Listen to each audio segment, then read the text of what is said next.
Hemos llegado al final ya de la vida de David. Este será el último mensaje que hable con respecto a este camino que iniciamos desde el año pasado, si no estoy mal. Revisando la vida del rey David, nos tardamos bastante. Hice una pausa para ver la alabanza, pero ya ahora terminamos con pues obviamente con el fin de la vida de David, su muerte, el tiempo de su muerte. Nos enseña mucho David y apenas hemos visto unas cuantas cosas, lo vamos a ver más adelante, ya que no vimos la parte diplomática del rey David. Su parte política. La parte política es muy interesante del rey David. Yo le recomiendo, si tiene algún interés en pues alguna carrera política o algo que tenga que ver con la política, pues estudien mucho, desde el punto de vista cristiano me refiero, estudien mucho a David. Aprendan muchas cosas del rey David, es muy importante. Salomón fue muy bueno y fue muy sabio, es cierto, pero yo le recomiendo más al rey David para mantenerse y ser sostenido por el Señor, precisamente. El fin de la vida del rey David, bueno, sabemos que tenía 70 años cuando él falleció. No sabemos si exactamente había alguna enfermedad o no. Lo único que menciona la escritura es de que padecía mucho frío. Por eso buscaron una joven para que estuviera a la par de él. Y la Biblia aclara que él no conoció a la joven, es decir, no tuvo relaciones íntimas con ella. No era para eso, sino que sí, ciertamente él padecía mucho frío. Probablemente algún problema de circulación o incluso hasta diabetes, no lo sabemos, pero a los 70 años está bastante joven para que falleciera. Pero claro, él era un hombre de guerra, era rey del reino más importante del mundo. Así que supongo que todo ese estrés también era bastante fuerte sobre él. Murió a los 70 años en su cama por causas naturales. Puede ser por alguna de estas enfermedades, algún problema circulatorio o algo así, no lo sabemos. Eso es lo único que se nos menciona, y siempre que se menciona la muerte de David, pues se menciona los 40 años de su reino, 7 años reinó en Hebrón, el resto del tiempo ya reinó sobre todo Israel. No hay mucho que decir al respecto.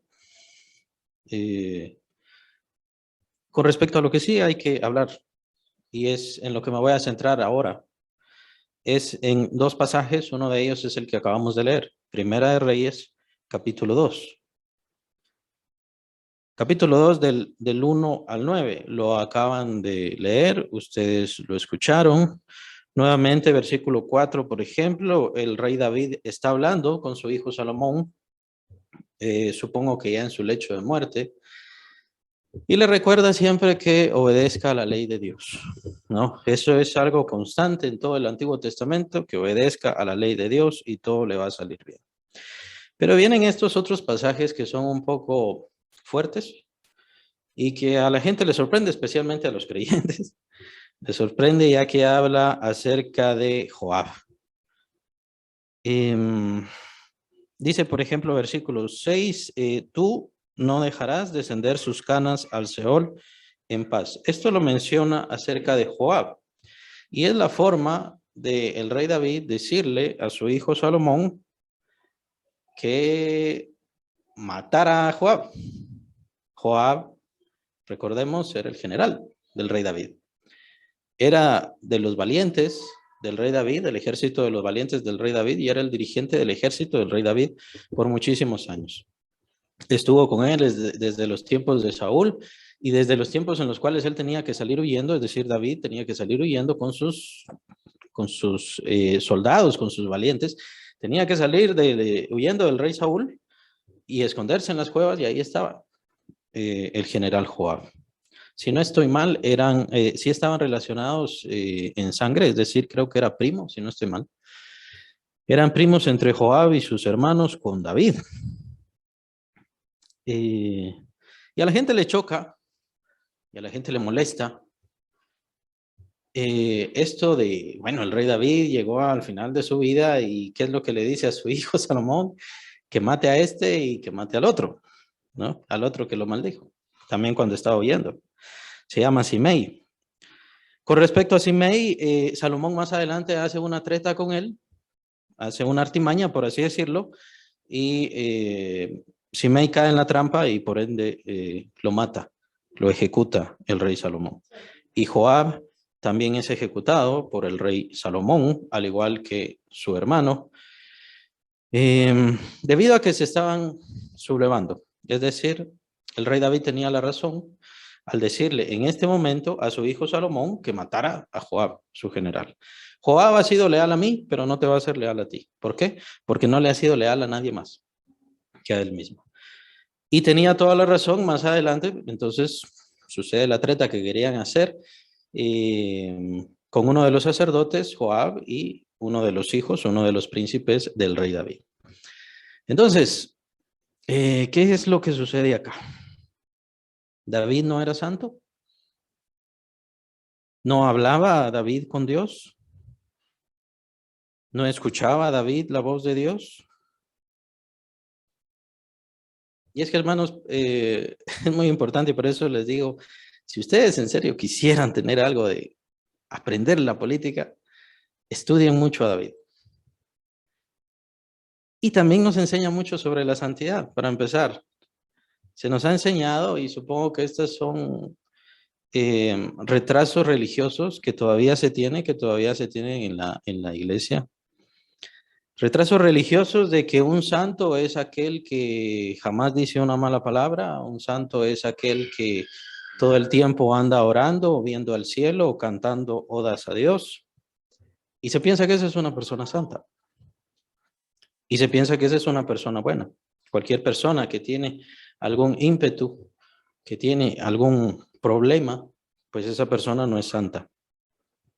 David, tenemos que pensar que estaba puesto en un lugar de autoridad. Estaba puesto en un lugar de autoridad en el cual él tenía que defender el reino de Dios, pues así le llama él, era el reino de Dios. Su reino no era su reino, no era el reino de David, era el reino de Dios, y él lo menciona de esa manera. De hecho, el otro pasaje que vamos a ver nos habla mucho sobre eso. Por ende, tenía que defenderlo a como dé lugar, incluso de su propio hijo. No menciona nada acerca de Absalón, pero estoy casi seguro que lo sabía. Sabía que lo que había sucedido con Absalón era un justo castigo que recibía Absalón. Pero ¿de quién estaba hablando en este momento? Estaba hablando del asesino de Absalón. Joab, su general, era o había sido el asesino de su hijo Absalón.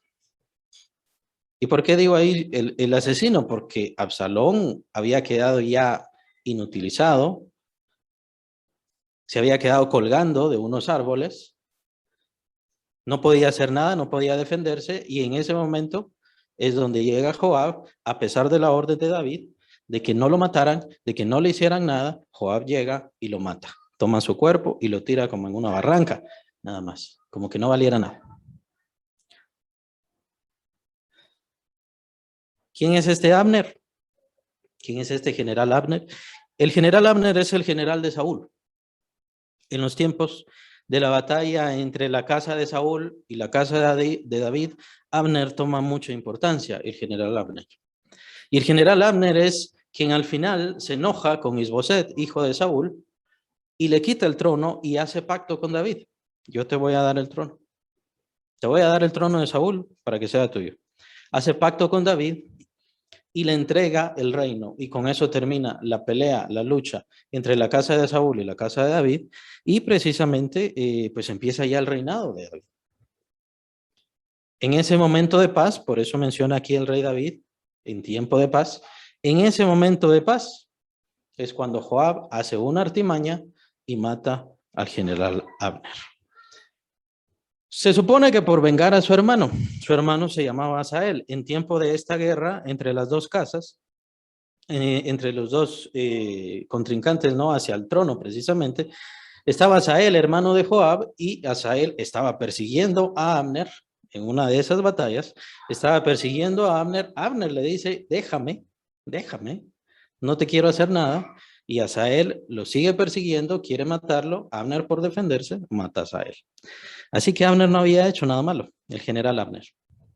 no había hecho ninguna cosa, es Joab quien más adelante, en venganza, aunque por el carácter de Joab, se nota que lo que estaba haciendo era deshacerse del general Abner para que no le quitara el lugar del general a él, el general principal. Amasa era el general de Absalón. Y solamente recordando aquel entonces, todo el reino lo había perdido David. Todo el reino. Todo el pueblo de Israel y todos sus guerreros iban a luchar, se pusieron del lado de Absalón, hijo de David, lo ungieron por rey, por cierto, porque ellos dicen, ungimos a Absalón por rey, y el general de todo el ejército era el general Amasa. Pelearon contra los ejércitos y el ejército de David era el ejército de los valientes y todos aquellos que se unieron a David. Estos fueron los que lograron vencer a este ejército y es entonces cuando queda atrapado en esas ramas Absalón y entonces lo mata Joab. Para que no haya tanto problema, y como les digo, David era muy político, muy diplomático, hace un acuerdo con Amasa, con el general Amasa, para que no sigan las peleas y los conflictos. Entonces hace un acuerdo con el general Amasa y le dice, tú vas a ser general, ahora. Tú vas a ser el general. Con eso termina el conflicto. David regresa al palacio, obviamente, y van a perseguir a uno que se estaba levantando a los demás tribus de Israel. Es en ese momento donde sale Joab y se encuentra con el general Amasa y nuevamente por medio de artimañas lo mata, lo asesina. Así que era una persona que veía su propio bien, su propio gusto. Con David había sido muy leal, es cierto, había sido muy leal. Y por eso creo yo que David no lo mató. No tanto en venganza de Abner, no tanto en venganza de Amasa, sino más en venganza de Absalón, su hijo, al cual había asesinado. David era muy astuto.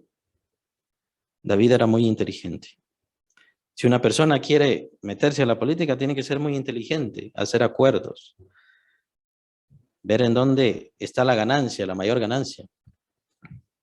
Y sobre todo esos acuerdos tienen que ser en pro de la justicia. Esa es la diferencia con David. Ahora nosotros los políticos que vemos son políticos que sus acuerdos son en pro de enriquecerse a ellos, arruinar el país, ¿no? Arruinar a la gente, arruinar al pueblo, arruinar a la nación. En cambio, David, los acuerdos que tenía eran acuerdos de bien, acuerdos de justicia, acuerdos incluso de misericordia. Y no olvidemos, por supuesto, el gran pacto que tuvo con Jonatán.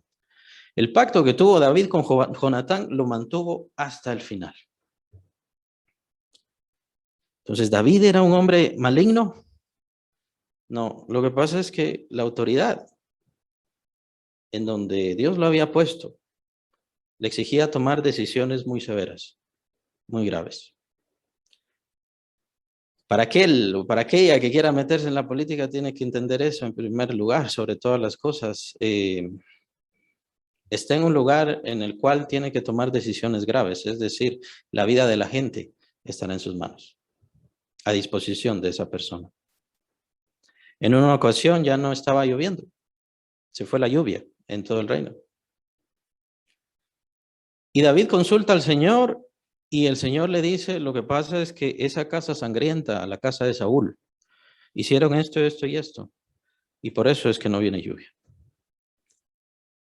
Entonces van a preguntarle al pueblo al cual le había afectado y ellos dijeron, danos algunos cuantos integrantes de la casa de Saúl y con eso estamos en paz. Saúl nos hizo todo este mal, nos hizo todo este daño y nosotros vamos a estar en paz si tú nos das algunos integrantes de la casa de Saúl para que los colguemos, por cierto, para que los colguemos y vamos a estar en paz. David, recordando el pacto con Jonatán, entonces salva y cuida a los descendientes de Jonatán porque había hecho un pacto y él era fiel a sus pactos que hacía con las demás personas, pero toma a hijos de Saúl que eran hijos de la concubina Rispa. Rispa se llamaba la concubina de Saúl y los colgaron y los dejaron colgados por 6 meses hasta que llovió. Es aquel pasaje, ¿no? Difícil, pero que muestra el amor de una madre, Rispa, se quedó cuidando los cuerpos de sus hijos porque no se les permitía enterrarlos ni darles un propio funeral, sino se quedaron ahí colgados por 6 meses y Rispa se quedó ahí con los cuerpos de sus hijos colgados. Hasta que le dijeron a David, pero en realidad hasta que llovió. Hasta que llovió quitaron los cuerpos. Y ahí. Una persona que está en un lugar de autoridad tiene que hacer decisiones difíciles, tiene que tomar decisiones difíciles. No es cuestión de que qué bonito va a ganar bastante, no es cuestión de que qué bonito se va a convertir en una persona rica, no, es cuestión de que va a decidir y tiene que decidir entre la vida y la muerte, irremediablemente. Entre la vida y la muerte. Y no pensemos simplemente en los gobernantes o presidentes o lo demás, sino pensemos en los jueces. Los jueces son así. No pensemos entonces que la vida de los jueces es bonita porque les pagan bastante. No, la vida de los jueces es difícil porque tienen que decidir literalmente entre la vida y la muerte para poder mantener un gobierno o un estado con justicia. Y obviamente, si no hay justicia, es porque todos están fallando. Eso se le olvidaba a la gente. Y si algún cristiano, pues de verdad quisiera dedicarse a la política, llegar a un lugar de eminencia, pues tiene que entender que tiene en sus manos el poder de la vida y de la muerte. Tiene que ser un juez. Eso es lo que está haciendo aquí el rey David. Debido a esto y esto y esto y esto que hizo Joab, no lo dejes morir en paz.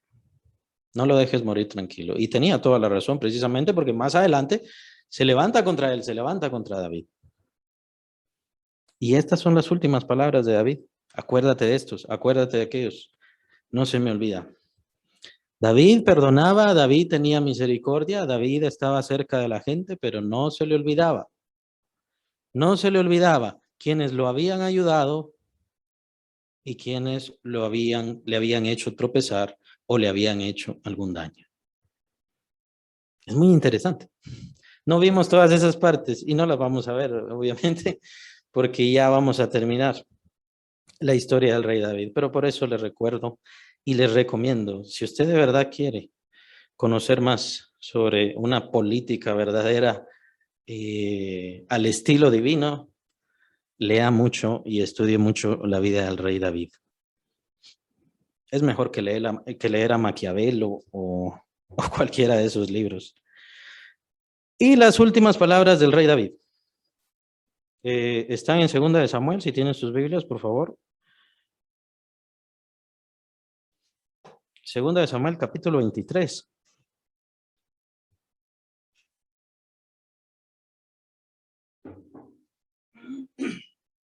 Y de hecho tiene que ver con esto, de su reino y a dónde se proyectaba el reino. El reino que David había establecido, que más bien Dios lo había establecido a través de David. Capítulo 23, del 1 al 7. 2 de Samuel. Regresamos al libro o a la serie de libros porque son 2 libros. Bueno, en realidad es un libro. Más adelante, por conveniencia, se dividió en 2 libros. En realidad, Samuel 1, Samuel 2 es un libro, nada más. Y regresamos al libro en el cual empezamos todo, que es Samuel. Y con él vamos a terminar.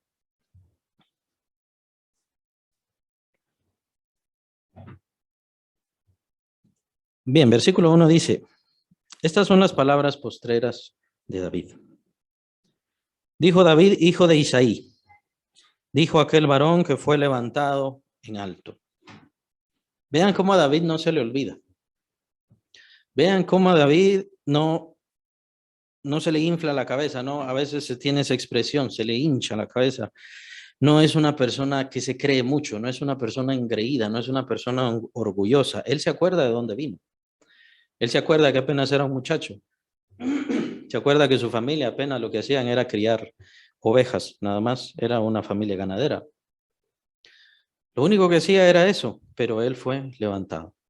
Yo no me levanté, es lo que quiere decir David. Yo no me levanté. Aquel varón que fue levantado. ¿Por quién? Por Dios. El ungido del Dios de Jacob. El ungido del Dios de Jacob. A él le gusta mucho utilizar a Jacob. No sé si porque se identifica mucho, no sé si porque le gusta mucho la vida de Jacob, tal vez se identifica con la imperfección de Jacob, no lo sé, pero en sus salmos aparece mucho el Dios de Jacob, el dulce cantor de Israel. Y vienen unos versículos que nos hablan acerca de Dios y una relación tan estrecha que tiene David con Dios. El Espíritu de Jehová ha hablado por mí. Su palabra ha estado en mi lengua. El Dios de Israel ha dicho, me habló la roca de Israel. Y dice, habrá un justo que gobierne entre los hombres, que gobierne en el temor de Dios. Será como la luz de la mañana, como el resplandor del sol en una mañana sin nubes, como la lluvia que hace brotar la hierba de la tierra. Estos versículos, del versículo 3 al 4, se complican un poco. Se complican un poco porque de acuerdo como nosotros lo vemos, nos damos cuenta que Dios le ha dado un mensaje a David. Y este mensaje nos habla de alguien. Dice, habrá un justo que gobierne entre los hombres, que gobierne en el temor de Dios. Será como la luz de la mañana, como el resplandor del sol en una mañana sin nubes, como la lluvia que hace brotar la hierba de la tierra. Y casi nos está dando una profecía. Probablemente hay algunos que lo asocien al Señor Jesucristo y a su reino mesiánico. Cuando venga el Señor Jesucristo, ¿cómo será su reino? Pues qué mejor forma de expresarlo y de explicarlo, como dice el versículo 4. Será como la luz de la mañana, como el resplandor del sol en una mañana sin nubes, es decir, un día perfecto. No habrá oscuridad, no habrá tormenta. Como la lluvia que hace brotar la hierba de la tierra, aquí se refiere a fructificar y bendecir. La lluvia entonces acá se refleja como una bendición. Ahora, ¿será que habla acerca del Señor Jesús? Ahora nosotros que conocemos al Señor Jesús como descendiente de David y en quien se cumple la profecía, la ordenanza sobre un reino mesiánico. ¿Será que habla sobre eso? Bueno, al revisar otras versiones de la Biblia, varían bastante. Varían mucho en este pasaje. Cuando dice habrá un justo que gobierne entre los hombres, hablan como si alguna persona que quiere gobernar, entonces tiene que ser justa y tiene que ser de esa manera. Si toma la justicia de esa persona para gobernar, entonces su reino será, como dice versículo 4, será como la luz de la mañana. Pero hay muchas variaciones y hay diferentes versiones que varían y varían y varían. Y hay otra versión, que es la versión literal. Me parece que es un poco más conveniente ver esa, porque en esa versión literal, que por cierto no tiene artículos ni modos así verbales, simplemente nos da las palabras exactas que aparecen ahí, esa versión nos dice que Dios es el que reina. Que Dios es el que reina y cuando Dios reina es entonces cuando será como la luz de la mañana, como el resplandor del sol en una mañana sin nubes. Así que, ¿qué quiso decir el rey David? Está hablando de Dios, está hablando del Mesías, está hablando de quién? Del justo. Más adelante dice versículo 5, no es así mi casa para con Dios, sin embargo, Él ha hecho conmigo pacto perpetuo, ordenando todas las cosas y será guardado. Llama la atención que un pasaje que ha sido inspirado por Dios, tal como dice versículo 2, el Espíritu de Jehová ha hablado por mí y su palabra ha estado en mi lengua. Un pasaje ordenado por Dios, determinado por Dios, sea tan oscuro en su interpretación. ¿De quién está hablando? ¿Está hablando de David? ¿Está hablando de Dios? ¿Está hablando del Mesías? ¿O está hablando de alguien si quiere gobernar en justicia? Yo creo que al final, hermanos, nadie jamás ha gobernado en justicia. Eso no existe. Así que si nos habla de Dios, es más exacto. Cuando Dios gobierna, pero ¿cómo Dios va a gobernar? ¿Cómo Dios va a gobernarnos a nosotros en justicia? ¿Cómo Dios va a traer ese reino de justicia irremediablemente a través del Mesías? No queda otra, no hay otro modo. Así que sí es un pasaje mesiánico. Tenemos que entenderlo en su contexto y en su propósito como un pasaje mesiánico. Entonces habla acerca del Señor Jesús. Nos da una profecía. El rey David, al final de su vida, ¿en qué estaba pensando? Estaba pensando en el reino glorioso de Dios que viniera a este mundo. En la obra gloriosa de Dios que se desarrollara, que creciera, que alcanzara a todo el mundo. Como dice el Señor Jesucristo, ¿no? En su oración, venga a nosotros tu reino. Cuando inicia el Señor Jesucristo su predicación, ¿qué es lo que dice? Arrepentíos, porque el reino de los cielos se ha acercado. Es un reino glorioso, el cual tiene el rey David una esperanza. Al final de su vida llega entonces, ¿y cuál es mi esperanza? La esperanza es que este reino que Dios me ha dado perdure y permanezca, que su pacto sea perpetuo. Lo menciona versículo 5, este pacto perpetuo hace que este reino sea un reino perpetuo. La única forma o lo que hace falta es que venga un justo que gobierne entre los hombres y que gobierne en el temor de Dios. Que gobierne en el temor de Dios. Eso es lo que debería existir en nuestros hogares, ya que también son símbolos de autoridad. Hay justicia y hay temor de Dios en nuestros hogares. Desde ahí empieza. Desde ahí empieza el temor de Dios. No le echemos tanto la culpa a los gobernantes, a los presidentes o a los reyes. Si a cada uno de nosotros el Señor nos ha dado autoridad, ¿cómo estamos utilizando esa autoridad? ¿Cómo estamos usando esa autoridad? ¿Gobernamos en el temor de Dios? Pero cuando viene esta justicia y cuando resplandece la justicia de Dios, es entonces cuando resplandece como una luz o como la luz de la mañana, como el resplandor del sol en una mañana sin luz, sin nubes, como la lluvia que hace brotar la hierba de la tierra. Y si aquí nos está hablando del Señor Jesús, ¿de qué nos está hablando? Un reino perfecto, un reino glorioso, un reino maravilloso, un reino de dicha y un reino para toda la eternidad. Pero solo eso. ¿Será que es solo eso? Vamos a ver versículo 6, dice, mas los impíos serán todos ellos como espinas arrancados, los cuales nadie toma con la mano, sino el que quiere tocarlos, se arma de hierro y de asta de lanza, y son del todo quemados en su lugar.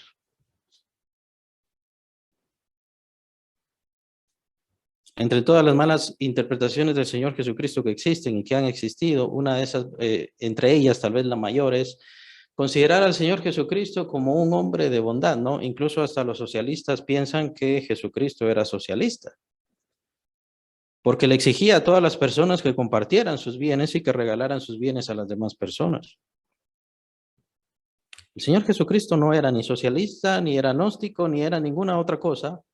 El Señor Jesucristo es el Rey justo, y como Rey justo viene a dar el pago correcto a todos y a cada uno. A eso se refiere el temor de Dios. A eso se refiere el temor de Dios. Por eso David era santo, sí, era santo. Más adelante la Escritura le achaca solamente una cosa. Dios, mejor dicho, le dice, mi siervo David fue perfecto, excepto en aquel asunto de Urías Eteo. Y ahí todo fue perfecto. Con esto no quiero decir de que alguien, si alguno de los hermanos llega a ser un gobernante o algo así, pues tiene derecho a matar gente. No estoy diciendo eso. Estoy diciendo que tiene que gobernar con justicia, aprender lo que es la santidad y verdaderamente el temor de Dios. Debido a los malos jueces que existen ahora, es que impera la justicia. Debido a los malos gobernantes que imperan ahora, es que hay ahora, es que impera la justicia en este lugar. ¿Quieren dedicarse a la política? Bueno, tienen que entender que el gobierno y los gobiernos que existen ahora no son dependientes del oro, no son dependientes del petróleo, son dependientes de la droga. Por lo tanto, siempre habrá corrupción. Esos son los gobiernos actuales. Son gobiernos de miseria y que promueven la miseria. Por eso debería llamarnos mucho la atención este pasaje. Porque en este pasaje, al final de su vida, el rey David solamente está clamando por ese reino justo y glorioso y maravilloso que traerá un justo. Él no sabe quién es. Él todavía no sabe quién es. ¿Quién es verdaderamente justo? ¿Quién es verdaderamente santo? Y sabemos por toda la escritura que solamente uno fue justo, y ese es nuestro Señor Jesucristo. Y el Señor Jesucristo, en su primera venida, en su carne, Él trajo la misericordia, la compasión y la oportunidad de salvación. Pero ¿qué es lo que trae? Ya en su venida definitiva. En su regreso glorioso. Nosotros los que lo esperamos, dice el apóstol Pablo, Él es nuestra vida. Y cuando Él resplandezca en gloria, nosotros vamos a resplandecer también en gloria. Pero ¿qué pasará con los impíos? ¿Qué pasará con los malvados? ¿Qué pasará con este reino? ¿Qué pasará con estos gobiernos que existen ahora? Basados en la maldad, basados en el ateísmo, basados, por supuesto, en el pecado y la depravación. Todo eso será destruido. Todas estas cosas que ahora conocemos serán destruidas. Todo esto que ahora existe, todo absolutamente será destruido, acabado. Y es por eso que el hombre junto con el diablo peleará contra Dios. De eso nos habla todo el libro de Apocalipsis y todas las profecías.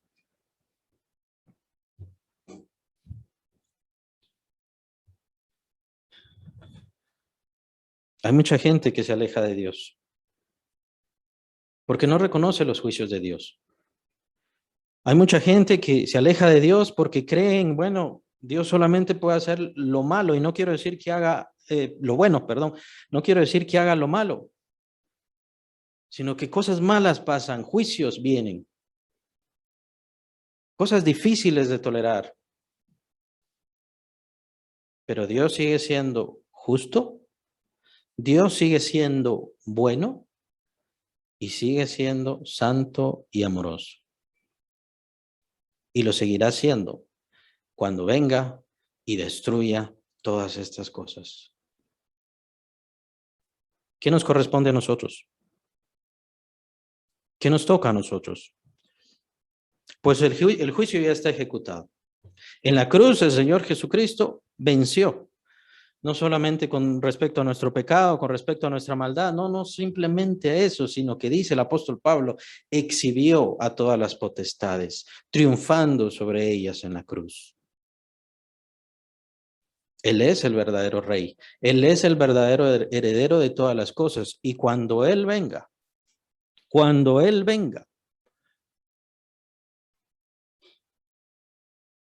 va a encontrarse con aquellas personas que le son rebeldes y a darle su pago justo. Y por eso está dando este tiempo. Solamente está dando este momento. ¿Para qué? Para que nos pongamos a cuentas con ese rey justo. Para que nos pongamos en orden con ese rey glorioso. Es el rey que viene a gobernar el universo y viene a extender su reino por sobre todas las cosas. Y no le está preguntando a nadie y no le está pidiendo favores a nadie cuando Él venga. Él ahora está juzgando la fidelidad.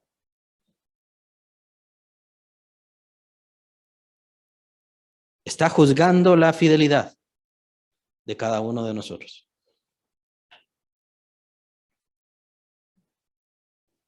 Y ya sea que nosotros lleguemos allá, lo primero que va a suceder es estar delante de ese rey glorioso, de ese rey justo, perfecto, a dar cuentas de lo que hicimos, a darle reporte de qué tan fiel fuimos. Es que es así como se presenta ante un rey. Es cierto, el Señor Jesucristo nos ama, el Señor Jesucristo nos cuida, es nuestro amigo, etcétera, etcétera. Sí, es cierto. Pero lo primero que va a pasar y lo primero que Él es Él es el juez justo de todas las cosas. Y Él es el gobernador y rey y dueño de todas las cosas, incluyéndonos a todos nosotros. Por eso estamos trabajando. Por Él, por ese rey, estamos luchando. Es un rey que ha sido profetizado desde siglos atrás, esperado desde siglos atrás. En su cruz hizo toda la obra, cumplió con toda justicia. Y Dios lo declaró heredero de todas las cosas. A Él nos debemos. No lo podemos sobornar, no lo podemos comprar. Nos tiene misericordia, sí. Nos tiene paciencia también. Es nuestro abogado, claro, es nuestro abogado. Pero al final, Él nos va a juzgar. Y depende de su juicio lo que pasará por toda mi eternidad.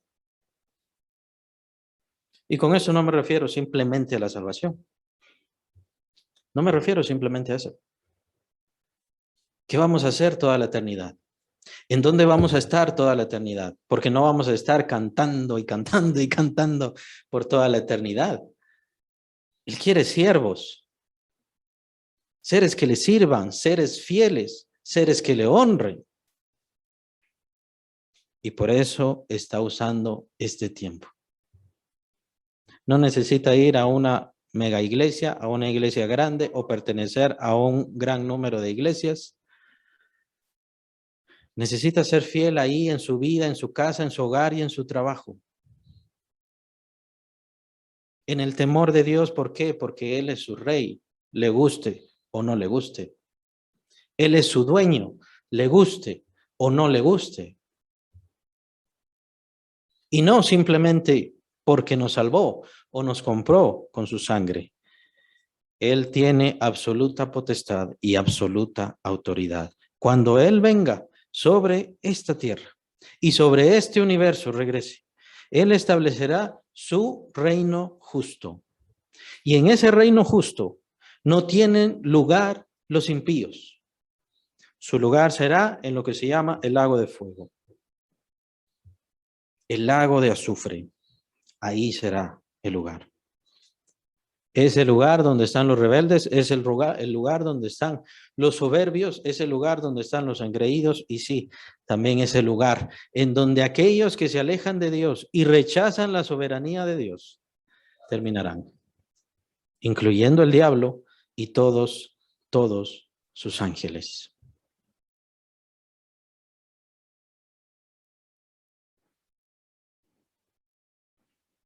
Versículo 5, el rey David dice, aunque todavía no ha florecido toda mi salvación y mi deseo. Yo estoy esperando algo que todavía no se ha dado. Estoy esperando de Dios algo maravilloso que todavía no está cumplido. Nosotros sabemos qué es, porque habla de la salvación. Nosotros sabemos que es ese ser justo, es el mismo que trajo la salvación y la oportunidad de perdón, de consuelo y de esperanza para todos nosotros. Y de librarnos de ese juicio justo que le espera a toda la humanidad. Él da la salvación, Él da la misericordia, la oportunidad y después dará el juicio a todos. Esas son las facetas de Cristo Jesús, verdaderamente. El rey que cuando venga, cuando regrese, no tendrá temor de destruir, de matar a todo rebelde y de acabar con todo gobierno y con todo lo que está establecido. De tal manera que dice la Escritura que sus ropas, cuando Él esté, cuando Él se presente, sus ropas estarán llenas de sangre. El juez justo.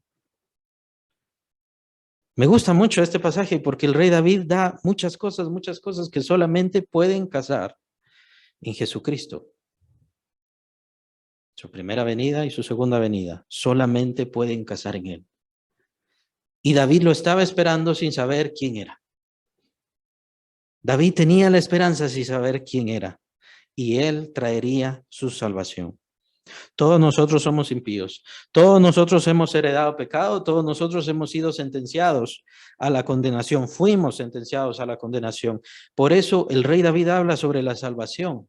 Todavía no ha florecido esta salvación, pero lo que estoy haciendo, sé que más adelante servirá. Todavía no lo entiendo, pero sé que más adelante servirá para eso que estoy esperando, y todavía estoy esperando y sigo esperando. Las palabras del rey David son maravillosas porque nos hablan no de un, perdónenme la expresión, un viejo decrépito, arruinado y acabado. Es un hombre que todavía seguía esperando y quería seguir trabajando para Dios, sirviéndole a Dios, honrándole a Dios. Y se murió, tal como dice la carta a los Hebreos, saludando. Me gusta esa expresión.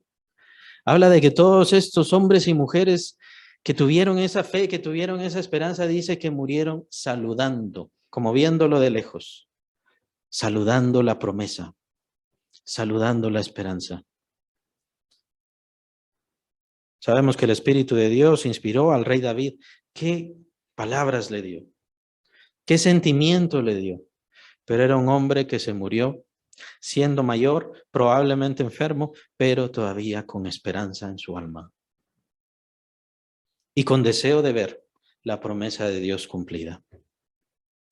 Y qué maravilloso son las palabras de los apóstoles cuando nos mencionan, estos grandes hombres murieron sin ver la promesa.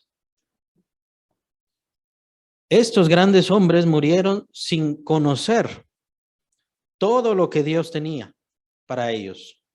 ¿Por qué? Porque Dios lo tenía preparado, todo eso, para nosotros. Para que nosotros, para que ustedes y yo lo viéramos. Se parece a las palabras del Señor Jesucristo. Te alabo, Señor. Te alabo, Señor.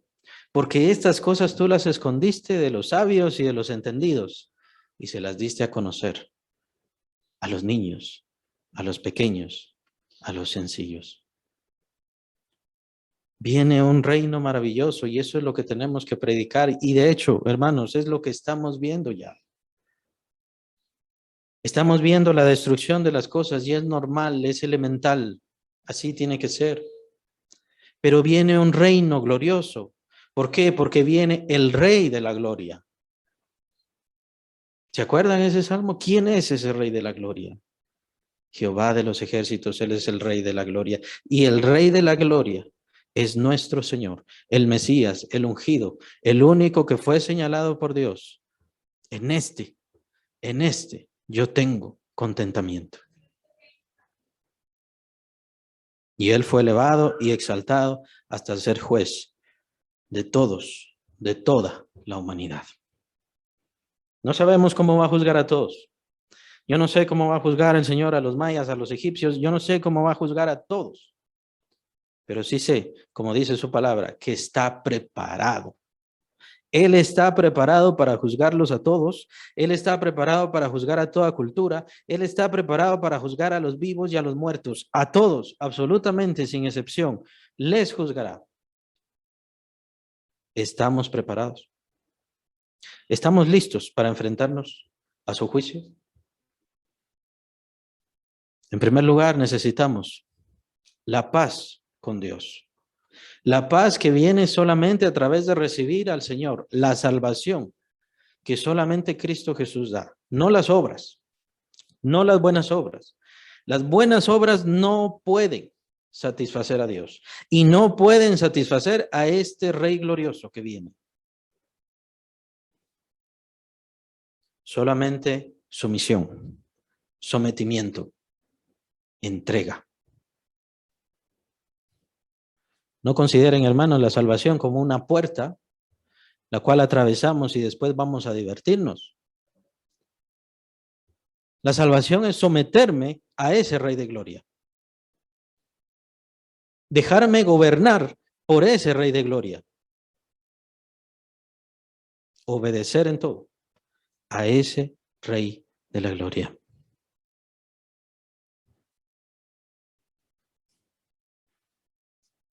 Y si lo hago,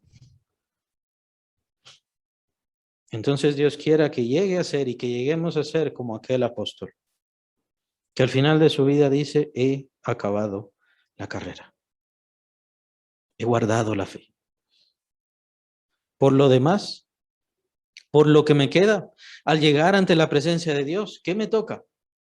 Recibir la corona de justicia que Dios dará a los que le aman. Nos vamos a enfrentar a ese rey y vamos a ser parte de ese reino. ¿Estamos trabajando ya por ese reino? ¿Estamos siendo gobernados ya por ese rey? No tengamos la vista corta, hermanos. Dejemos de pensar que las cosas de este mundo son las más importantes, dice el apóstol Juan. El mundo pasa con sus deseos. ¿Y qué más? Que este mundo lleno de mentira, lleno de injusticia, lleno de miseria, lleno de drogadictos, lleno de adicciones, lleno de falsedades y lleno de sangre. Este tiempo, esta edad, estos gobiernos se van a acabar. Pero será entonces cuando venga el reino de la gloria. Por supuesto, antes de eso tiene que cumplirse el misterio de la iniquidad que menciona el apóstol Pablo en Tesalonicenses. ¿Ya ha florecido la salvación para usted?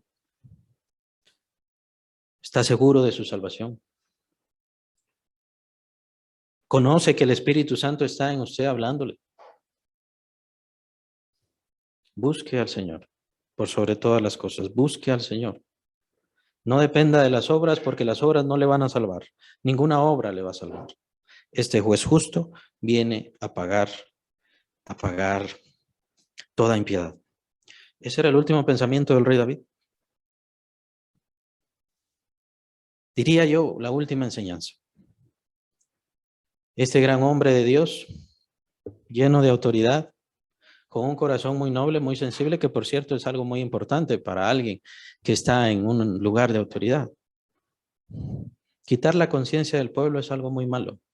Y es lo que nosotros estamos viendo acá en nuestro pueblo. La gente no tiene conciencia. Y vemos a muchachos decapitándose unos a otros. No hay conciencia.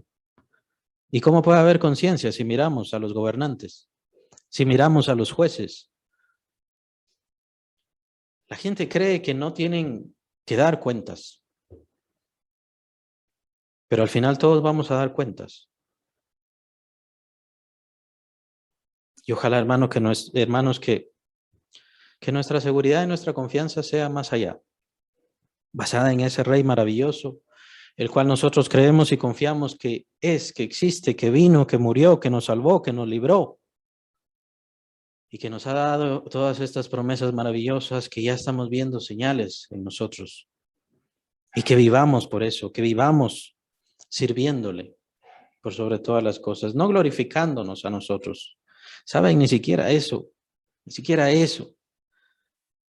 La gente llega a aprender del rey David. El rey David dice, yo soy siervo de Dios. Yo no soy un gran rey, mírenme, ámenme. Eso no decía el rey David. El rey David decía, yo soy siervo de Dios. Si quieren oírme, que sea para oír a Dios. Si quieren conocer algo de mí, que sea que conozcan toda esta grandeza que yo conozco de Dios. Él no se ponía en el primer lugar.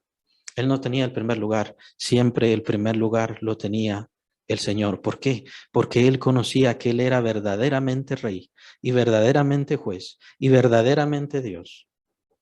Y que él de ninguna forma podría compararse. Increíble que siendo tan humilde, en un lugar tan prominente, en un lugar tan importante, tan valioso, fuera tan humilde, tan tierno y tan delicado, con una conciencia muy grande. Mi recomendación, hermanos, todos cambiemos. Cambiemos nuestras actitudes, usemos la palabra de Dios. No quiero decir que estén mal ahora, no sé, no conozco qué están haciendo, pero de todas maneras cambiemos. Seamos distintos.